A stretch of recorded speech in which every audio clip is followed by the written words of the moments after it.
A woman who hates men. Seek first his kingdom and his righteousness, and all these things will be given to you as well. Matthew 6:33. She was sick and tired of men. It was all because of her anger toward her husband, who neglected the family in order to go out drinking and gambling. She also hated her son because he was also a man. Hatred must bring more hatred because from the time he entered middle school, her son wouldn't even smile at her. She was tired of living. She felt as though no one in the world was right or correct other than herself. She hated this person for this reason, and that person for another. In fact, there was no one in the world she liked. That day, as usual, she had a fierce fight with her husband. Full of hatred, she shut her eyes tight and fell asleep. The next thing she realized was that she had been carried to the hospital. She had a cerebral hemorrhage, a stroke, which she had never even imagined that she would ever fall victim to. She cried because she couldn't believe it, and cried because she felt like she'd lose her mind. She cried in bitter resentment, saying that it should have been her husband who suffered the stroke, not her. She fought with her husband night and day because she believed that he was the cause of her stroke. But hardship matures men. Dragging her half-paralyzed body to exercise, she lost herself in deep thought. There was something more tormenting than her physical illness. It was the emptiness in her heart. She wanted to know about the origin of life and death. She didn't want to leave this world without knowing something that might be the most important thing she should know. For the first time, this non-believer in God said to herself, "If there is a God, I wish He'd give me answers to these questions I have." Later, she would realize the fact that what she had said then was actually an earnest prayer. She noticed a woman who seemed to have a similar disability as her. She was also a stroke patient. Approaching her, she asked, "How do you exercise? How long have you been suffering from the effects of the stroke?"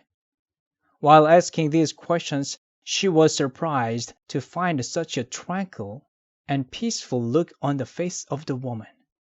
The other lady smiled and answered, "Whenever I have time, I walk. It's been a little over 2 years since I got ill." "Really? Same here." Their talk went on and on. The lady she initiated conversation with was actually Deaconess Kim from our church. "A health counselor is supposed to visit my house tomorrow. Would you like to join?" Deaconess Kim gently and discreetly invited her to the small Bible study group meeting. Thinking that the meeting was going to be about health care, she gladly said yes. At the Bible study meeting, she realized for the first time the reason why man was born on this earth: to love other men. She realized that there was no love in her heart. She realized what drove her to hang on to life was hatred. But now she wanted to love. She earnestly wished to love someone with a passionate heart. The problem was she didn't have love in her heart. She cried when she realized that she could not love someone by her own willpower. When her husband came home late after drinking and gambling, hatred would surge in her heart. One night she cried out in her mind, "Lord, I don't have love. Give me love. Give me love so that I can let this crisis pass by me." With all her might and soul, she cried a prayer to God to keep herself from criticizing her husband. Once, twice, 3 times, she decided not to hate her husband, and called upon Jesus. Then something that seemed too good to be true happened. The rage in her mind died down. Hatred had vanished. Astonished, she opened her eyes wide and stared at him.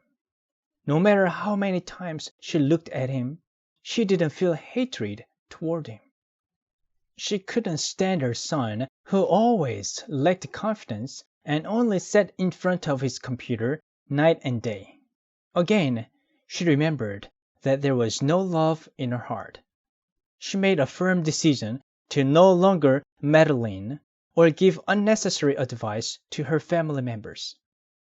She would cry out the name of Jesus in her mind with all her might whenever she faced her son, who seemed to be prepared to say no at any time. That's the only thing she could do in order to rule her thoughts. Whenever and wherever she called upon Jesus, for if she got lazy for one moment, she began to feel hatred toward her husband and son right away. Every time she called upon Jesus, he helped her without fail. As she began to successfully control her feelings, the atmosphere at home brightened up. Her husband quietly watched her. So did her son. It was breakfast time one day when the husband hesitated for a moment in front of the table and began to speak out a prayer for her. It was very surprising and unexpected, because he had never even gone near the church door. Since then, the husband prayed at every meal time. Soon, the son began to join in the father's prayer. The son, who used to never smile at his mother, now grinned at her every time their eyes met. The husband, who used to believe that it was okay to break promises with his wife, now began to faithfully keep promises he'd made with her.